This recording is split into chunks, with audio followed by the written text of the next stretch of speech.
Bismillahirrahmanirrahim.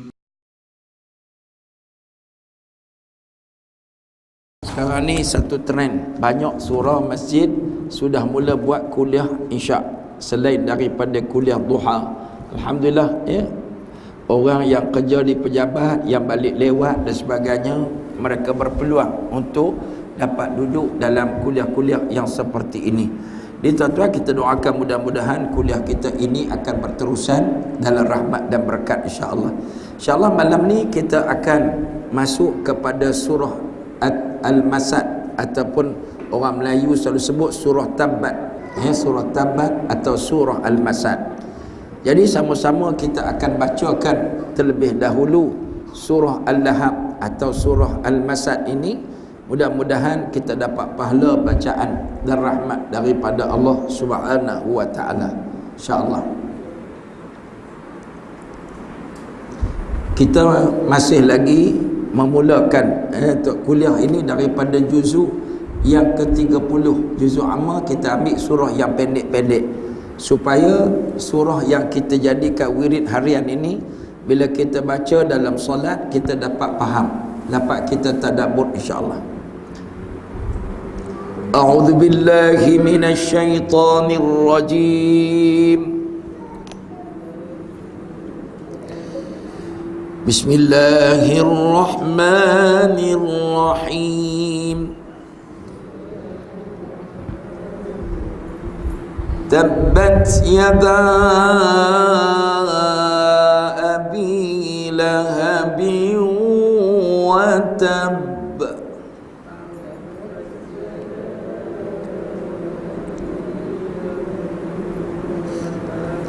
ما أغنى عنه ماله وما كسب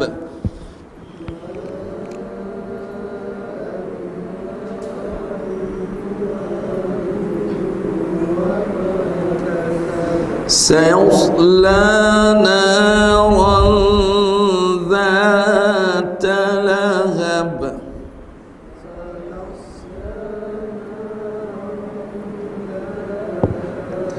وامرأته حمالة الحطب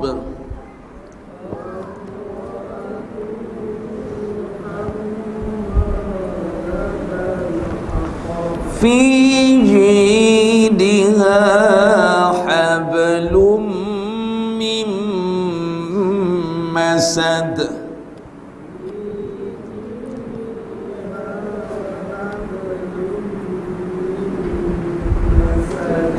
Sadaqallahul azim.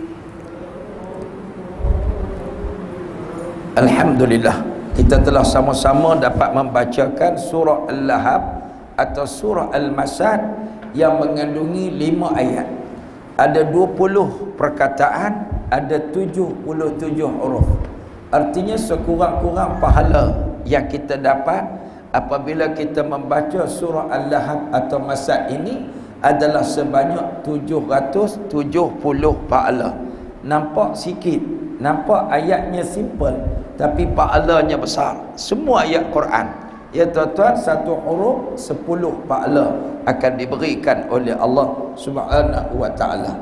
Baik, kita tengok terjemahan. Bismillahirrahmanirrahim.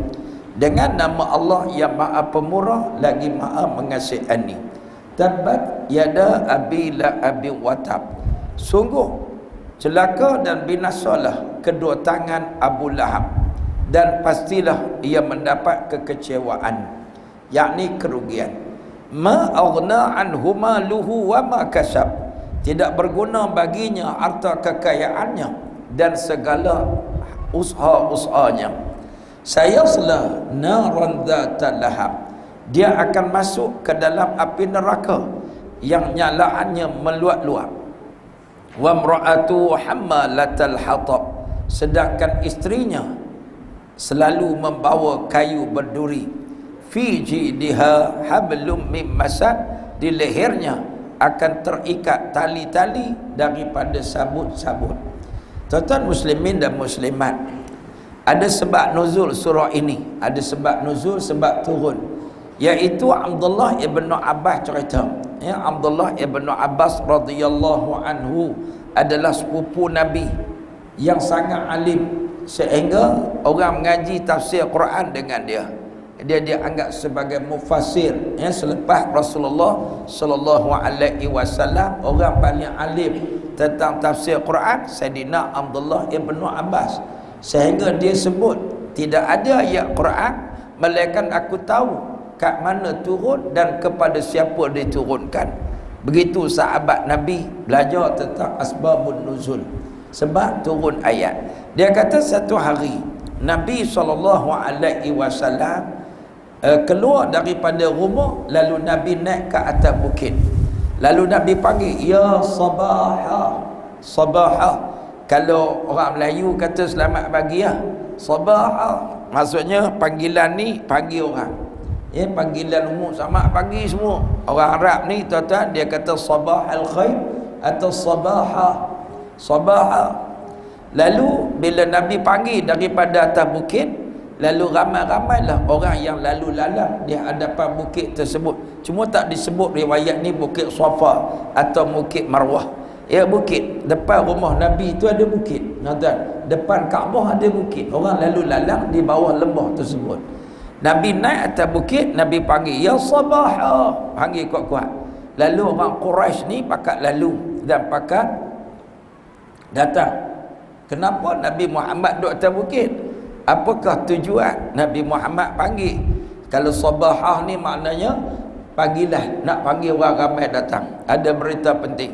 Lalu orang ramai pakat bertanya kepada Rasulullah, untuk apa mereka dipanggil, untuk mendengar apakah Nabi panggil mereka. Lalu Nabi pun tanya, Nabi jawab pertanyaan dengan pertanyaan. Nabi tanya, ara'aitum in haddastukum annal aduwa musabbihukum mumsikum akuntum tusaddiqunani. Nabi tanya, kalau aku bagi tahu bahawasanya di luar sana musuh-musuh akan datang menyerbu kamu, pagi atau petang dia akan sampai, agak-agak cakap-cakap aku ni kamu percaya tak? Nabi test market dulu. Kalau aku bagi tahu musuh nak serang kamu, pagi ke petang dia akan serbu, kamu percaya tak? Maka sahabat-sahabat masa tu sekampung, bukan sahabat Nabi lagi, sahabat sekampung, orang kampung, orang Quraisy, lalu pakat kata, dia kata na'am, kami percaya. Nabi Muhammad, dia watak dia sangat dikenali dengan as-sadiqu, orang yang sangat benar. Ya, Nabi ni as-sadiqu al-wa'dul amin, seorang yang amanah, tak pernah bohong. Lalu mereka kata, na'am, kami percaya. Lalu Nabi pun jelaskan, fa inni nadhirul lakum, fa inni nadhirul lakum baina yaday azabin syadid. Lalu Nabi kata, aku nak bagi tahu, aku ni sesungguhnya telah dilantik oleh Allah menjadi nazir. Nazir bukan nazir macam orang Melayu sebut, nazir masjid, kerja dia pengerusi masjid. Nazir ni maknanya tugasan Rasulullah, batu berat ni. Tugas sebagai nazir masjid ni nak perhatikan perjalanan aktiviti masjid, perjalanan jamaah masjid. Sebab tu nazir sebenar kan. Program nak cari dana, nak confirm ke ustaz, macam-macam lah, nak confirm surau masjid kena jaga elok. Itu nazir zaman kita. Rasulullah kata, aku ni nazir. Sebab Rasul ni tugas dia naziran wa basyirah. Nazir ni makna pemberi peringatan. Aku diutuskan oleh Allah sebagai nazir, Rasul yang memberi peringatan. Kata Nabi, iaitu aku nak peringat bahawa keadaan kamu yang kafir ini, kalau kamu kafir, kamu akan berdepan dengan malapetaka, azab daripada Allah Subhanahu wa taala. Bila Nabi sebut gitu, maka Abu Lahab yang dengar ceramah Nabi bangkit. Abu Lahab kata, dia kata, alihadha jama'tana taballaka ya Muhammad. Maka dia kata, Muhammad, takkan kerana ni kamu panggil kami nak dengar ceramah? Takkan kerana ni celaka engkau wahai Muhammad. Ada riwayat lain kata taballaka sa'iral yammi, celakalah engkau wahai Muhammad sepanjang hari. Ini hadis sahih Bukhari. Alihadza jama'tana, ada ke kerana ni kamu panggil kami? Marahnya Abu Lahab sampai dia maki Nabi Muhammad sallallahu alaihi wasallam. Lalu Nabi tak jawab. Nak jawab apa pak cik dia? Ujian besar tuan-tuan. Jadi Rasul Allah utuskan Nabi Muhammad berdepan dengan pak cik. Tuan-tuan, kita jadi ustaz, jadi pak imam. Pak cik kaki judi, macam tuan-tuan kan. Pak cik kita tak sembahyang Jumaat. Orang kata pira pak imam cerita makmum tak sembahyang Jumaat gitu gini. Pak cik pak imam duduk sawah kan. Tak datang. Macam tuan-tuan. Oi pening kalau ada orang pak cik dia gitulah. Tuan-tuan. Kadang-kadang ustaz dia duduk kuliah-kuliah, pak cik kaki karaoke. Macam tuan-tuan kan. Baru ni ada satu orang dia balik kampung, dia kata pening adik-beradik dia. Dia tanya saya, mesej, ustaz boleh tak saya ni nak tepung tawar pengantin, adik-beradik semua kaki tepung tawar pengantin. Buat macam mana? Ambil beras kunyit, kan, tabur kat pengantin. Ustaz boleh ke tak boleh? Beras kunyit ditabur kepada pengantin. Saya kata boleh kalau pengantin itu ayam. Kalau tak ayam tak boleh. Kalau orang tak boleh. Dia akan batuk beras kunyit. Saya kata tak boleh. Lepas tu dia tanya pula, ustaz, ni pakcik dia ambil jenis orang Kedah panggil apa tuan-tuan? Ada orang Kedah dua ada. Dia bubuh minyak wangi, dia memang buat gitu kan. Panggil apa? Dia bubuh minyak wangi kan. Dia tu. Boleh tak boleh ustaz? Saya kata boleh kalau pengantin sedang terbakar. Simbah baldi pun boleh, dia kata. Kalau pengantin tak terbakar tak boleh. Yang menyebuk sangat nak Pak Imam kepala bid'ah. Pak Imam mula bukan nak renjis-renjis, ku renjis-renjis, nak renjis-renjis tak payah kan. Biar suami dia ambil spray minyak wangi muh ketiak, suka suami dia nak renjis-renjis buat apa, bini orang tuan-tuan.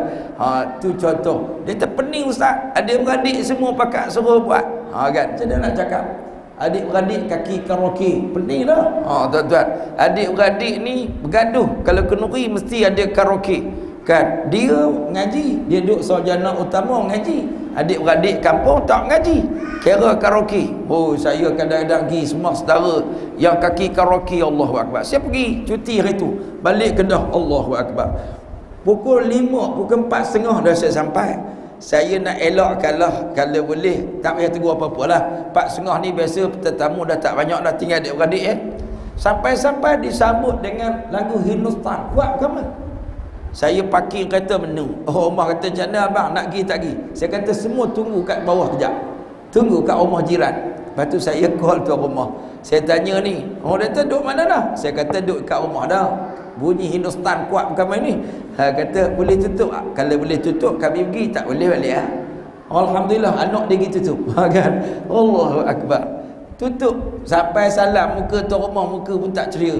Budak-budak kata dia. Alasan semua nak lepas kau orang. Awak tu bapak kan. Allahu Akbar. Pekak telinga-telinga duk pasang lagu apa? Tuan-tuan, Jannam kan, duk Jannam Jahannam majlis tuan-tuan kan. Ni sebab apa? Ada orang adik nak cakap salah, tak cakap lagi salah kan. Cakap jugalah. Ada adik-beradik seorang lagi, saya pergi tu pukul 5 petang. Saya pergi tu lepas solat asar tuan-tuan kan. Sampai solat asar dah. Tapi tuan-tuan masih lagi pasang kuat lagi. Cuma alhamdulillah DJ-nya tengok saya sampai, tengok pakai jubah turun, DJ tukar lagu Ya Hanana bukan DJ mana. Saya pun gaduh sembang. Dia tahu ustaz, awak lambat sangat. Saya kata tadi dengar cerita kuat sangat speaker, apa pekak telinga-telinga kan. Saya perli tuan rumah, saya kata saya datang ni nak ziarah adik-beradik, sembang-sembang kan. Tuan rumah pun senyap. Lepas tu dia tinggalkan saya tuan-tuan. Susah tuan-tuan kan. Sebab apa? Tu baru kaki karaoke tuan-tuan, baru kaki Razapati. Ni kaki Abu Lahab lagi teruk tuan-tuan, maki Nabi SAW. Sebab tu kita kalau ada adik-beradik ni pelik-pelik, sabar banyak-banyak tuan-tuan. Kadang-kadang penat tuan-tuan. Adik-beradik ni macam-macam ada kan. Nabi Muhammad berdepan dengan ni, maki. Allah hang pandai sangat ke? Itu biasa ayat orang Melayu. Hang baru balik Mesir nak pelagak kan. Ayat ni biasa tuan-tuan. Kita tegur je adik-beradik, alah ingat hang alim sangat ke? Hang bukan pandai sangat. Oh kan, ini ayat biasa. Abu Lahab dia maki Nabi Muhammad sallallahu alaihi wasallam. Tuan-tuan, Abu Lahab ni cerita dia tuan-tuan, dia dipanggil Abu Lahab ada sebab. Bapak pucuk api. Tuan, sebab ada sebab. Tuan-tuan, ada cerita Rabi'ah ibn Abbad, dia kata, dulu masa saya jahiliah, saya tengok Nabi ni selalu pergi ceramah di pasar, di Zil Majaz. Tuan-tuan, satu sunnah Nabi yang kita jarang buat, iaitu ceramah buat di pasar. Nabi memulakan dakwah Nabi di pasar. Sebab tu kita sekarang ni alhamdulillah dah dipanggil street dakwah kan, street dakwah. Saya pernah berforum dengan Syam Kamikazi kat pasar Tanjung Karang, ya tuan-tuan, kat pekan di apa tuan-tuan, di masjid, bukan masjid negeri, di stadium Shah Alam. Dia panggil pun tetap Pekan Sari hari Sabtu tu Jaiz pernah buat ni, sebab ini sunnah ya. Mula-mula tuan-tuan memang tak dapat sambutan, tapi alhamdulillah setiap kali saya berceramah di stadium tu tuan-tuan, di stadium Pasar Tani tu, alhamdulillah depan kemah penuh, orang berhenti. Dia ceramah dalam 40 minit, orang pegang raga-raga tunggu kat, lepas tu baru beli ikan. Alhamdulillah, street dakwah. Nabi selalu ceramah di Zil Majaz, artinya ceramah terbuka ini pernah dibuat oleh Nabi sallallahu alaihi wasallam. Kita sekarang tuan-tuan ceramah dalam surau masjidnya, kita kena himpit ya tuan-tuan, pergi cari tempat orang tak sampai, tempat budak-budak main bola, tempat ni macam orang tabligh pergi tu, bagus tuan-tuan. Tapi orang tabligh ni dia pergi, dia tak buat ceramah cara ni lah, dia pergi sembang-sembang peluk-peluk kan, bagus. Itu merupakan satu daripada sunnah yang kita kadang-kadang tak mampu buat, kita bakat-bakat buat, jangan condemn. Saya tak suka orang condemn, apalah tabligh ajak datang sembahyang jemaah. Kita tak mampu ajak dia sembahyang jemaah, kita biar orang tabligh ajak, kita isi yang lain, jangan condemn. Masing-masing kuat menguatkan antara satu sama lain. Baru ni viral dalam internet, orang tabligh pergi Sabah, Kundasan. Oh, dia bubuh, dia kata IS sedang berjalan. Jahat sungguh kan. Dia ambil gambar orang tabligh tu sampai ke kampung-kampung orang asli, dia kata IS. Polis tahan. Ada orang report polis, pergi tangkap orang tabligh. Tapi lepas balik kata Allahu Akbar. Kacau sungguh tuan-tuan. Orang ajak pakai seluar pendek tak kacau. Orang datang pakai sepeda je jalan kata pantai tak kacau. Allahu Akbar. Baik, jadi tuan-tuan, kata dia Rabi'ah bin Abbad ni, dia kata Nabi selalu ceramah. Antara isi ceramah Nabi kata, ya ayyuhan nas qulu la ilaha illallah tuflihu. Nabi ni tuan-tuan ceramah tak panjang, pendek je. Wahai manusia, aku ni Nabi, aku nak peringat, kalau kamu ni masuk Islam, mengucap la ilaha illallah, kamu akan dapat kejayaan dunia dan akhirat. Pendek. Macam Hasan Al-Banna buat dulu, ceramah dia 5 minit, ceramah di kedai-kedai kopi. Tuan-tuan, ceramah berapa minit ni nampak macam tak ada kesan. Ada kesan kalau disampaikan dengan penuh ikhlas dan penuh perhatian ya tuan-tuan. Bagus tuan-tuan, kena tiru ni. Kita baca satu hadis lepas sembahyang, bila kita beri pun tazkirah, jangan ceramah panjang sangat, sikit je. Khutbah Jumaat pendek tak ada masalah, ringkas dan padat kan. Kadang-kadang bahasa dalam khutbah Jumaat ni jadi meleret, kita gelisah tertidur kan tuan-tuan. Kita buat 1, 2, 3, 4, 5 dah kan. Saya pernah khutbah Jumaat 10 minit di tuan-tuan di wilayah Persekutuan. Kita naik atas mimbar pukul 1.50 tuan-tuan. Orang KL 2.30, 2 suku masuk kerja kan. Saya pun naik tu, saya tak pakai tag lah, saya pun ambil rukun, fokus. Kan, saya baca satu hadis, hari ni saya nak pokok yang ni je. Lepas tu aku luqali hadha, terkejut orang ni, tak sempat lelak habis dah kan. Kita kena tengok orang kan. Jadi khutbah ni gitu sebenarnya, tak mesti panjang, tapi kalau time boleh panjang lah. Tapi yang terbaik khutbah ni, orang faqih khutbahnya pendek, ayat Quran panjang sikit. Sebab ayat Quran dengar lama dapat pahala, tak ada orang lelak. Khutbah panjang confirm lelak kan, confirm. Balik bini tanya khutbah Jumaat siapa khutbah, siapa pun tak tahu. Apa tajuk, tajuk pun tak tahu. Apa isi, tak tahu. Aku lu qaliha, yang tu saya ingat dia katakan. Baik, jadi tuan-tuan muslimin dan muslimat, bila Nabi cakap macam tu, orang berkerumun nak tanya lagi soalan kat Nabi. Tiba-tiba di belakang Nabi ni ada satu orang kulit dia putih. Abu Lahab ni tuan-tuan, Abu Lahab ni kulit dia putih. Dia tak pakai kulit putih tapi memang putih. Oh, orang Arab tuan-tuan kalau dia tengok panas terik boleh putih, memang putih. Tuan-tuan tengok muka saya ni, nampak hitam, terbakar panas. Ni terbakar panas sebab saya 2 hari lepas pergi ceramah di Perak. Perak sekarang ni 32 darjah. Sini berapa? Ini hujan kan? Tadi Perak 32 darjah. Saya pergi ceramah malam forum. Saya sampai awal tengah hari sampai. Bila sampai awal aktiviti saya pergi beli jala. Kat Kampung Gajah tu, saya pergi beli jala dengan kawan-kawan, turun jala dulu kat parit tu. Kan menjala pukul 12 tengah hari. 12 tengah hari ni bakal panas habis muka tuan-tuan kan. Tapi seronok, back to nature tuan-tuan kan. Ustaz yang kaki ikat kampung dulu jumpa parit tuan-tuan, saya pergi beli jala. Dia kata ustaz ni sungguh. Saya kata saya kalau buat kerja tak main beli jala. Dia heran kan, beli jala sajalah, seronok. Terbakar panas ni. Tapi tuan-tuan, Abu Lahab dia duduk tempat panas 30 darjah Celsius ke atas, tapi muka dia putih. Ni memang orang putih lah. Jadi Nabi Muhammad putih tak? Nabi Muhammad pun putih. Abu Lahab ni masuk neraka bukan sebab dia hitam, bukan sebab dia coklat, tapi dia jahat. Itu ya tuan-tuan, kita putih ke hitam ke, itu adalah kulit yang diberikan oleh Allah Ta'ala. Ya, orang putih tak boleh megah, orang hitam tak boleh megah. Jangan kata tengok saya hitam, saya zuhud. Tak, zuhud bukan duduk di kulit. Kan tuan-tuan?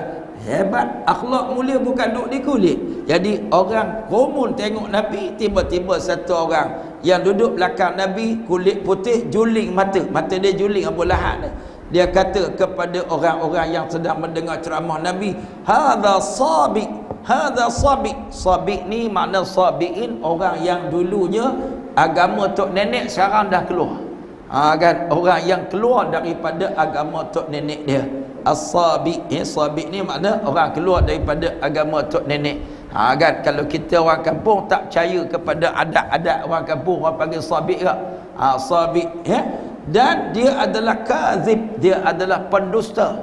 Ada lagi tuduhan orang kata sahir. Lali orang ni yang kata Abu Lahab ni, kata sahabat Nabi kami pelik, kat mana Nabi ceramah kat situ dia ada.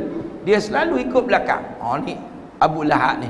Lalu saya tanya pada orang ramai, siapa dia ni? Nabi ceramah mana-mana dia ada.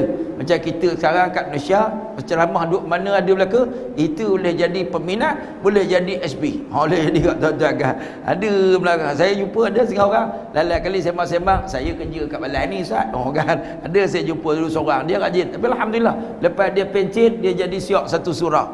Bagus lah, tuan-tuan kan. Selalu kuliah saya kat Kelang dia ada. Daripada dulu, berapa tahun saya kuliah kat Kelang dia ada. Dia tengok jadual kita, dia tengok kuliah tafsir kan. Alhamdulillah, lepas daripada dia pencet, dia datang kat surau mengaji kan. Alhamdulillah, hidayah. Dulu tugas, sekarang hidayah. Tapi Abu Lahab tak dapat hidayah. Abu Lahab ni dia dengar ceramah live. Dia tengok Nabi, dia kenal Nabi. Inilah hidayah, tuan-tuan. Kadang-kadang ada orang mengaji dengan tok guru yang hebat-hebat, anak murid tok guru hebat-hebat jadi setan besar. Ada? Sebab hidayah. Ada orang kadang-kadang tak nak dengar ceramah, hari tu dengar jadi berubah. Ada? Kadang-kadang dulu rocker, gua rock. Tuan-tuan, saya baru ni sembang pergi istana tuan-tuan, bulan lepas dijemput ke istana untuk jamuan. Tuan-tuan, untuk anak-anak tahfiz yang belajar di istana tu, saya pun pergilah. Yang tahfiz lama dengan tahfiz baru kan dijemput ke jamuan istana. Sijil disampaikan sempena tamat budak-budak mengaji ni, dia ada syahadah dia kan, syahadah tahfiz istana ni. Dia pergilah tuan-tuan.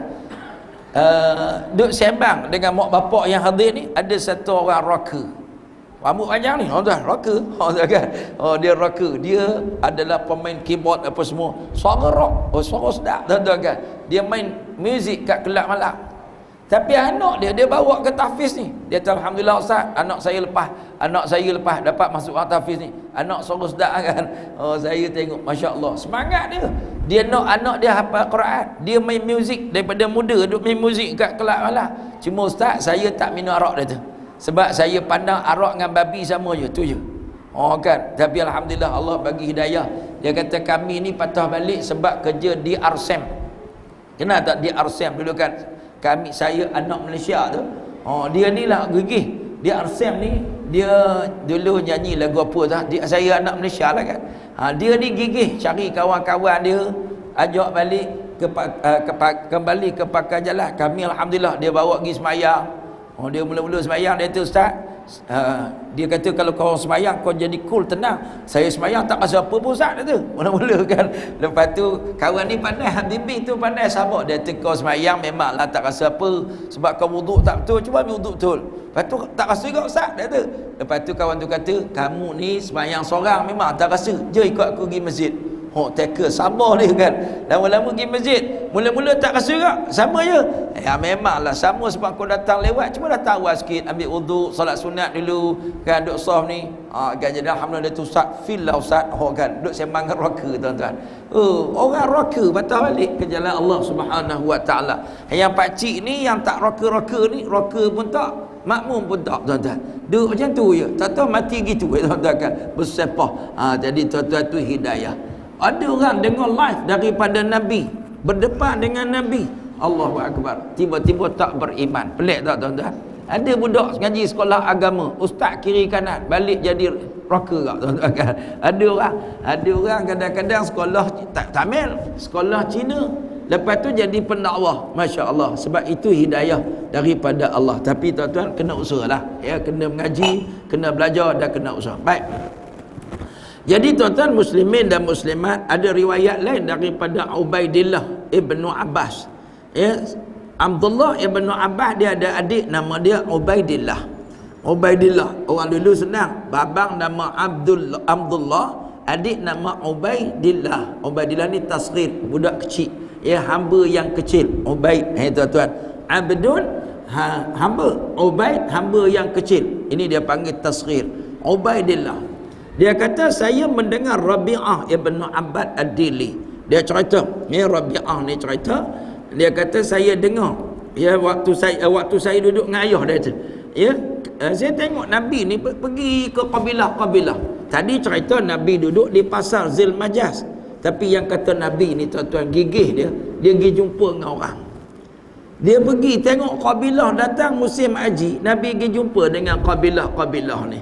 Kan? Tapi tiap-tiap kali Nabi pergi jumpa dengan kabilah, ada satu orang wajah dia putih, tapi putih rambut panjang dan juling matanya ikut Nabi. Tiap-tiap kali Nabi jumpa dengan satu kabilah, maka Nabi akan bersabda, ya Bani Fulan, wahai Bani Fulan, ya, wahai Bani Fulan, ini Rasulullah ya alaikum, aku ni Rasulullah, aku nak ajak kamu, amurukum an ta'budullah la tusyriku bihi syai'a. Aku nak ajak kamu mailah, jom sama-sama kita sembah Allah Ta'ala, jangan sekutukan Allah Subhanahu Wa Ta'ala dengan segala sesuatu.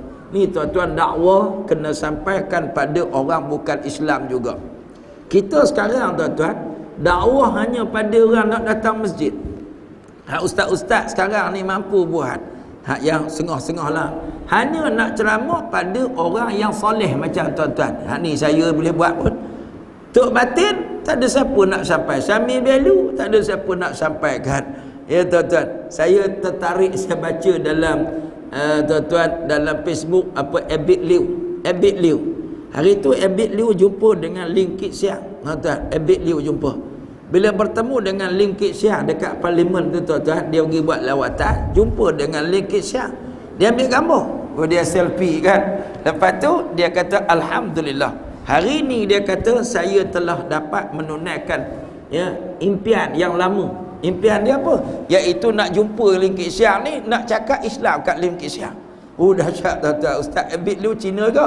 Dia pergi sembang dengan Lim Kit Siang, dia cerita tentang Islam, dia ajak Lim Kit Siang masuk Islam. Tuan-tuan kan. Dia tulis kat Facebook dia alhamdulillah. Sebab tu tuan-tuan kalau tengok gambar tu kan terus hukum. Jangan terus dia ni duduk dengan orang ni duduk ni tak. Dia duduk tu ada sebab musabab dia. Kita pantang tengok gambar. Hukum selalu tuan-tuan. Tak boleh pakai aku tengok gambar. Jangan tuan-tuan. Dia duduk, dia ada sebab musabab dia. Semua gambar lah. Jangan orang-orang yang kita sayang je. Tak kira lah siapa pun, kita tengok cerita yang sebenar kan. Abid Liu tulis, saya alhamdulillah hari ni saya telah diberi kekuatan oleh Allah untuk terangkan Islam pada Lingkit Siang. Lingkit Siang dengar 10 minit saya cakap dengan dia. Awak kena masuk Islam, jangan labah hudud gini. Kata tuan, masya-Allah. Kita Raja Gopal sebelah Robah kita tak nak ajak masuk Islam. Dalam jabat kita ada tak tuan-tuan yang nama Tong Sing, ada Ramasami, ada macam-macam. Saya pernah pergi ceramah di sekolah. Ceramah Maulidur Rasul. Saya sampai budak sekolah tu India banyak. Tapi tuan-tuan, budak India dikeluarkan, dibawa ke kantin, duduk kat kantin. Cuma alhamdulillahnya surau tu dia pasang speaker, dia dengar sampai kantin. Jadi bila saya keluar, sudah selesai ceramah, dibawa ke kantin. Budak-budak India ni datang salam dengan saya. Budak-budak India salam, Cikgu tadi ada nyanyi Hindustan lah, best lah apa semua kan. Cikgu cakap tadi apa itu ni. Saya kata kamu dengar sampai habis? Kami dengar cikgu. Saya kata kenapa tak masuk solat? Dia orang tak ada kasih lah. Dia orang tak ada kasih lah. Saya kata lain kali minta kat cikgu, saya datang ceramah, kamu duduk depan dengar ceramah kan. Islam for all. Islam ni untuk semua, bukan untuk Melayu aja. Jadi tuan-tuan, tapi orang tak berani. Sebab apa? Sensitif kata dia. Kan? Kalau nyanyi karaoke tak sensitif. Semua orang boleh sama-sama senar Rabi.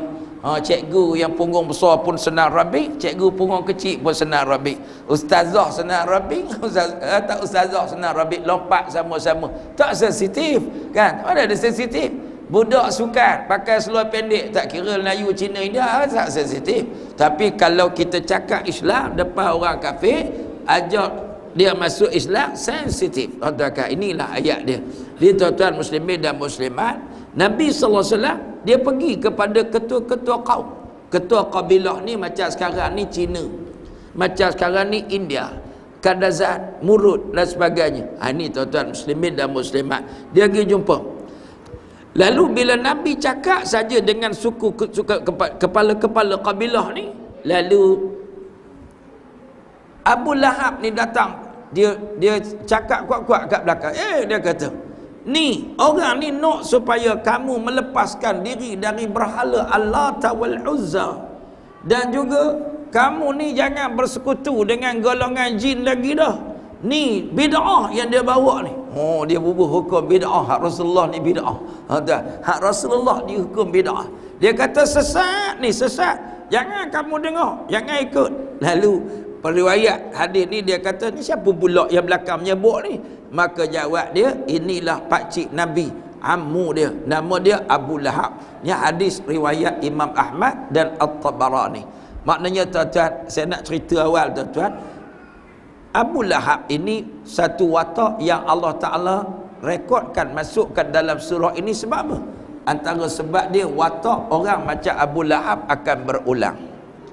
Nama mungkin lain, nama dia mungkin lain, mungkin kaum dia lain, wataknya serupa. Ya tuan-tuan, watak kufur ini sama. Sebab tu kata Imam Syafi'i rahimahullah, dia kata al-kufru millatun wahidatun. Orang kafir ni agama dia satu, perangai wataknya sama. Sebab tu Quran ambil bubuk dalam surah ini cerita Abu Lahab. Padahal tuan-tuan, apa kepentingan nak cerita balik kisah Abu Lahab?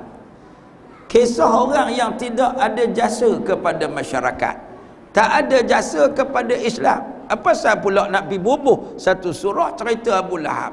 Tuan-tuan teringin tak tuan-tuan nak buat karangan cerita botak cin?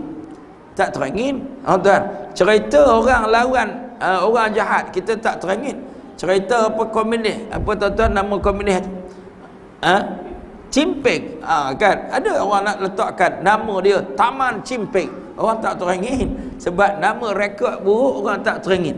Tapi kadang-kadang kena sebut Cimping, kena sebut siapa? Komunis. Kan ni komunis ni, apa dia buat? Komunis ni jangan main. Dulu masa dia merintah kejap pun banyak contohnya. Cerita ni kena cerita. Padahal nama dia kita tak terangin pun ke dia. Tapi cerita nak bagi tahu kejaman dia atau kesilapan dia. Begitulah Allah cerita Abu Lahab ni supaya watak-watak ni yang berulang kita jangan ikut dan jangan jadi macam Mr. Abu Lahab. Watak Abu Lahab sama. Dia ikut Nabi bukan nak beriman, tapi nak menentang Nabi SAW. Dah ada orang ikut ni tuan-tuan, dia jadi followers ya di Masjid Surau. Kadang-kadang followers juga dalam FB. Saya banyak yang saya tak kenal, minta 2-3 kali saya terima followers, tapi saya tak tahu siapa kan. Saya ingat nak murid ni kat surau mana kan. Tapi apa tujuan, wallahu a'lam, saya serah pada Allah Taala lah kan. Kadang dia jadi dia nak pantau kita punya Facebook ke, atau nak hantar Facebook kita balik. Ada orang kadang-kadang kita keluar fikrah, dia hantar kita balik. Awak minta add, tiba-tiba lawan kita pula kan, komen pula macam ada orang. Ni tuan-tuan. Baik, sebab itulah Allah turunkan satu surah yang menyatakan perangai Abu Lahab ini. Allah Ta'ala guna satu perkataan balas balik, tabbat yada abi la'abi wa tabba. 2 kali Allah guna tabba. Tabba ni Abu Lahab kata sekali je, tabban, celaka engkau. Allah kata celaka dan binasa, 2 kali guna. Tuan-tuan, Allah marah ni. Tabbat, celaka. Tabba, celaka tak? Dua-dua tu makna celaka dan binasa lah engkau wahai Abu Lahab. Maknanya boleh tak boleh tuan-tuan, orang maki kita, kita maki balik. Tuan-tuan, tak payah. Ini Allah Ta'ala nak maki, biar dia. Tuan-tuan kan, kita tak payah kan. Orang maki kita, kita pergi balik. Ni dia tu, dia kata, oi celaka. Kita pun tak, hang celaka haram jadah. Tuan-tuan jangan. Bukan hak kita. Ya, tuan-tuan, kalau ikut amalan Allah Ta'ala nak kata, biar. Allah Ta'ala itu hak dia. Kan, dia nak maki, dia nak marah kepada Abu Lahab, dia gunalah perkataan apa pun. Kadang Allah guna wailun. Wailun ni makna kecelakaan. Tabat, ini maki. Tuan-tuan kan, celaka dan binasalah. Kan, kalau kita jangan. Ada satu kisah tuan-tuan, ya, Nabi Muhammad SAW lalu tiba-tiba tengok orang maki Saidina Abu Bakar As-Siddiq. Saidina Abu Bakar dimaki oleh orang munafikin. Orang munafik maki Nabi Muhammad, maki Saidina Abu Bakar. Mula-mula Saidina Abu Bakar tak jawab senyap. Orang tu maki dia, kata macam-macam, dia senyap. Nabi pun datang, Nabi tak kata apa lagi. Nabi tengok je. Bila Saidina Abu Bakar perasan Nabi datang dekat, dia marah, dia malu kat Rasulullah, dia maki balik kawan ni. Bila maki balik, Nabi pun pusing. Nabi tak ada itu, dia pusing. Saidina Abu Bakar terkejut, tadi nampak Nabi nak datang, dia pun kejar Rasulullah. Dia kata, ya Rasulullah, ya Rasulullah, kenapa tadi orang tu maki saya, Rasulullah datang dekat. Kemudian bila saya maki balik, Rasulullah patah balik. Nabi jawab, wahai Abu Bakar, tadi ni masa kau kena maki, aku tengok malaikat sibuk tulis pahala untuk kau. Bila kau maki balik, malaikat pun terbang. Tinggal iblis duduk belakang kawan tu, duduk tepuk. Aku tengok bahawa syaitan duduk seronok. Aku tak nak duduk, malah ada syaitan. Fahamlah Abu Bakar kan. Jadi kalau orang maki kita tuan-tuan, dia tak maki agama, tak payah lawan balik lah. Dia kata bodoh, alhamdulillah. Hang ni bengong, tolol, balul, wailun, semua ada. Alhamdulillah, inna lillah. Dia ulang gitu tuan-tuan. Lama-lama dia pun pedak tuan-tuan kan. Kita duk jawab. Ni kadang-kadang dalam Facebook apa semua kita duk jawab tu lama. Kita gerak tuan-tuan kan. Saya banyak keluar grup. Kalau grup tu gaduh sangat, kadang-kadang kita tengok, tak boleh jadi ni kan. Habis masa gerak, kawan ni gerak, kawan ni gerak, lama-lama tak payah. Saya kata, saya nasihat sikit-sikit sudah lah kan. Dah, memang geram punya pasal dia jadi sebab menyebab geram. Akhirnya tuan-tuan maki, oi bodoh. Bodoh. Kan? Dia tulis, oi bodoh tu dah gerak tu. Dah mula geram dah tu. Sebab dia mula maki. Dalam Facebook dah maki. Jangan main tuan-tuan. Dah geram punya pasal, tak payahlah tuan-tuan. Ya, orang tu cakap, kita jangan maki-maki dah. Dia tak nak terima, itu nak buat macam mana? Hidayah Allah tak sampai. Ya, kita dah cakap dengan fakta bahawa Quran, hadis apa semua, kita bagi tahu tolong jangan hina ayat Quran. Tolong jangan hina hadis Nabi, sebab ini boleh bawa kepada batalnya syahadah. Semoga Allah pelihara kita dah. Tuan-tuan kan. Tuan-tuan jangan ambil. Orang jahil dia bukan peduli. Kata Imam Syafi'i, aku boleh berhujah dengan 1000 orang alim, tapi aku tak boleh berhujah dengan 1 orang bodoh. Kan, sebab orang bodoh dia akan reti bahasa, dia pusing sampai kita naik pedak kan. Dia kan nak terima kebenaran. Lepas tu orang tanya saya, ustaz ni macam mana orang nak debat ni? Saya kata saya setuju. Orang cerdik debat tak ada masalah. Orang doktor kan, dua-dua ada doktor debat. Kita tengok kalau boleh masuk RTN live, apa masalah? Orang cerdik, kita nak tengok orang cerdik sama orang cerdik. Tapi kalau orang bodoh tak payah tuan-tuan. Masuk dalam TV duk bagi tahu apa tuan-tuan, kalau duit kita jatuh bagus, sebab apa nanti orang kurang beli. Tu tak payah buat prosok TV tuan-tuan kan. Kalau hak bodoh-bodoh tak payah masuk TV. Hak cerdik doktor PhD ni bagi bercakap tuan-tuan dalam TV, biar orang tumpang ilmu kan.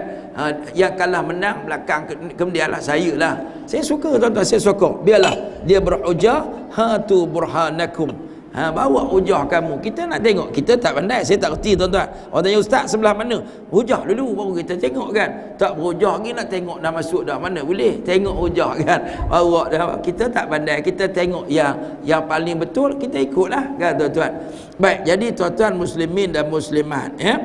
Jadi Allah Ta'ala turunkan surah ini, Allah ceritakan tentang segala usaha Abu Lahab. Ma'aghna anhu maluhu wa ma kasab. Segala usaha Abu Lahab rugi. Ya, buang masa. Abu Lahab ni tuan-tuan seumur hidup dia habiskan masa untuk lawan Islam. Allah kata tak akan membantu dia. Segalanya yang dia lakukan rugi dan akan membinasakan diri sendiri. Di mana harta kekayaan, usaha sama sekali tidak akan dapat menolong atau berguna sedikit pun untuk meringankan beban seksaan yang akan diterimanya. Tuan-tuan betul ya, Allah Ta'ala cerita orang macam Abu Lahab ini tuan-tuan, dia memang habiskan hidup dia lawan Islam. Orang lawan Islam ni tuan-tuan, dia habis duit lagi banyak daripada kita yang infak untuk Islam. Tuan-tuan tahu ya, ada orang nak memastikan parti Islam tak menang, dia hantar dana 2.6 bilion kata dia. Oh jangan main tuan-tuan. Orang Islam tak pernah kutip derma banyak tu. Contoh ni contoh. Kan.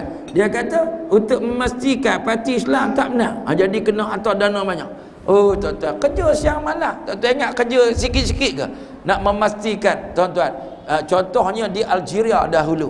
Bila parti Islam menang di Algeria, tuan-tuan, Amerika masuk campur, Perancis masuk campur, dan mereka menghabiskan tuan-tuan puluhan juta, ratusan juta ringgit untuk kempen untuk memastikan parti Islam tidak menang. Tuan, di Mesir, tuan-tuan, nak jatuhkan kerajaan Ikhwan Al-Muslimun juga mereka habiskan begitu banyak ya tuan-tuan untuk bekalan tentera, rasuah tentera dan sebagainya untuk memastikan Islam tidak menang. Ya tuan-tuan, kerja siang malam, CIA buat kerja, Mossad buat kerja tuan-tuan, perisikan itu perisikan ni, bunuh orang ini, tangkap orang tu, siang malam kerja tuan-tuan, bertukar lumus. Orang macam Abu Lahab ni siang malam, tapi semua kerja dia rugi. Sebab tu tuan-tuan beruntung dan bersyukurlah kalau Allah bagi kat kita satu kekuatan atau satu kebolehan atau satu kesungguhan untuk buat kerja Islam. Walau sekecil mana pun peranan. Dadang kita ni tak pandai ceramah, kerja kita hanya pandai lekat poster kan. Alhamdulillah, kemahiran buat poster nak menarik orang. Dadang tuan-tuan kemahiran ni ustaz tak pandai. Kemahiran buat poster yang bila orang tengok poster orang teringin nak datang masjid surau. Kan tu contoh poster ceramah ni. Jangan main. Saya pernah pergi ceramah tempat-tempat tertentu, AJK-nya hanya pandai merongut. Tak ramai ustaz. Kita tengok poster tu tuan-tuan, memang tak, orang tak tertarik. Tulis Jawi, dah lah tulis huduh, tu imam tulis huduh macam cacing, macam tulisan Tamil. Orang ingat wayang Tamil. Kan rupanya ceramah agama tuan-tuan kan. Contohnya buat poster berhuduh. Ada setengah tuan-tuan poster tu dia tak buat poster pun, tulis kat whiteboard. Nama penceramah pun salah. Ustaz Ghazali tulis Rajali. Orang ingat M. Rajuli, rupanya Ustaz Ghazali. Contohnya, sungguh tuan-tuan, posternya salah kan. Sebab itu kita kena fikir apa aku boleh buat. Tuan-tuan kena fikirkan apa aku boleh buat untuk kalau tuan-tuan siang malam kerja kat Islam, untuk Islam. Kadang-kadang contoh mudah, kita hanya mampu kerja sebagai siap, datang awal masjid bersih balik kan. Tu je yang kita mampu buat. Okey, carry on. Habis umur kerja apa jasa? Jasa saya tak ada lain, bersihkan tandas, bersihkan tempat solat tu je. Contoh, ada orang pandai susun program, Ada orang boleh ceramah, ada orang boleh sebar risalah, tapi semuanya saling membantu antara satu sama lain. Fikir-fikirkan tuan-tuan. Tuan-tuan tak mesti jadi penceramah. Setengah orang, saya tak andai ustaz jadi penceramah. Saya kata awak jadi pendengar ceramah pun okey. Tak semua orang boleh jadi imam. Jadi makmum pun okey tak? Tuan-tuan. Saya makmum still. Sebab saya datang 4 Bilal semangat. Jadi tuan-tuan, 4 Bilal sampai malas nak azan. Sebab dia azan tak ada orang datang. Tuan-tuan datang, okey. Kan. Saya pergi baru ni tuan-tuan dekat Kampung Gajah tu. Orang tunjuk ada satu orang nampak dia ni macam orang ni lah, orang cacat ni kan tuan-tuan. Oh, dia perlu ustaz, dia cucuk ustaz. Orang cerita dia ni subuh daripada dulu memang ada kat masjid. Kuliah memang ada kat masjid kan. Saya pernah lu tuan-tuan satu orang gila.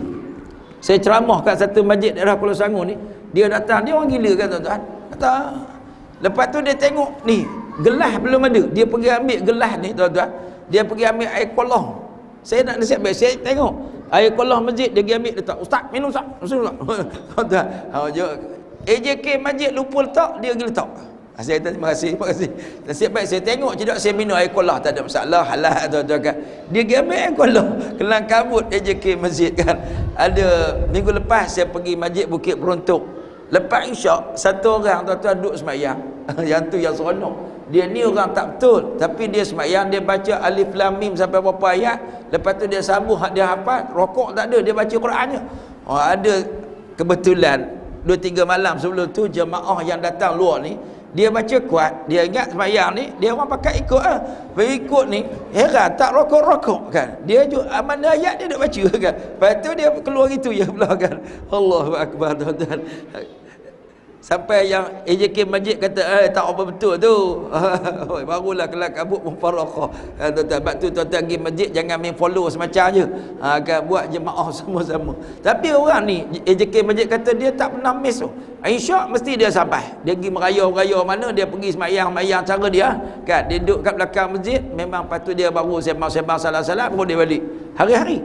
Kan. Allahu akbar. Di tuan-tuan muslimin dan muslimat. Jadi Allah bagi tahu bahawa segala harta kekayaan yang digunakan tidak mampu membantu dia.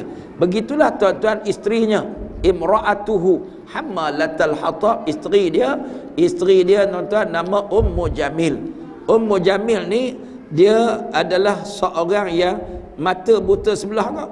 Dia suami dia juling, isterinya mata sebelah buta.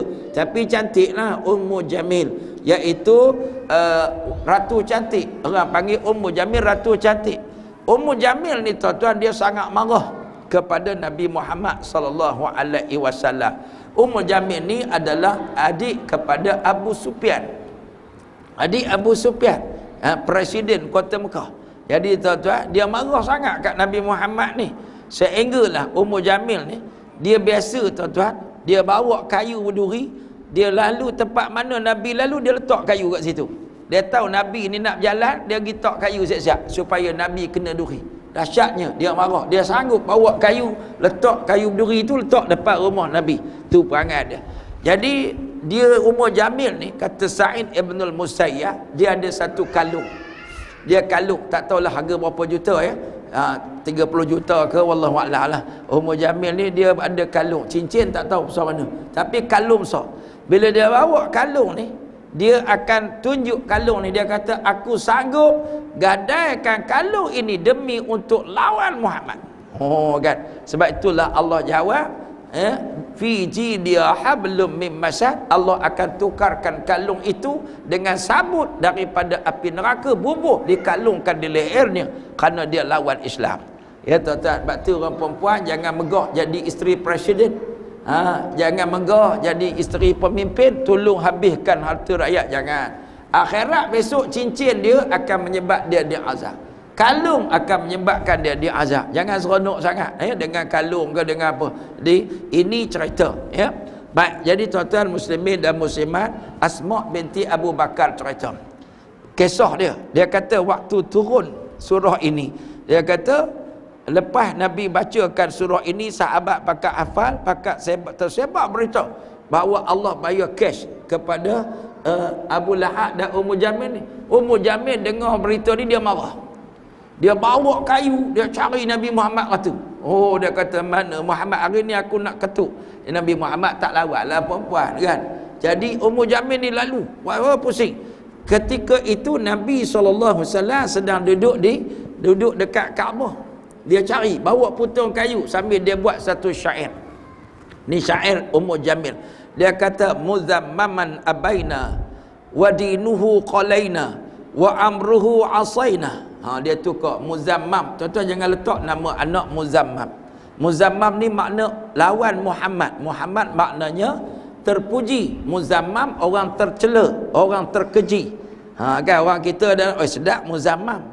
Muzammam bagus. Jangan tuan-tuan. Muzammaman itu lawan kepada Muhammadan. Ya, dia kata Muzammam. Dia kata abaina, kami tolak Muzammam ni. Dia tukar nama Nabi Muhammad, dia tukar kepada Muzammam. Jahat tak jahat? Yang kata Ummu Jamil.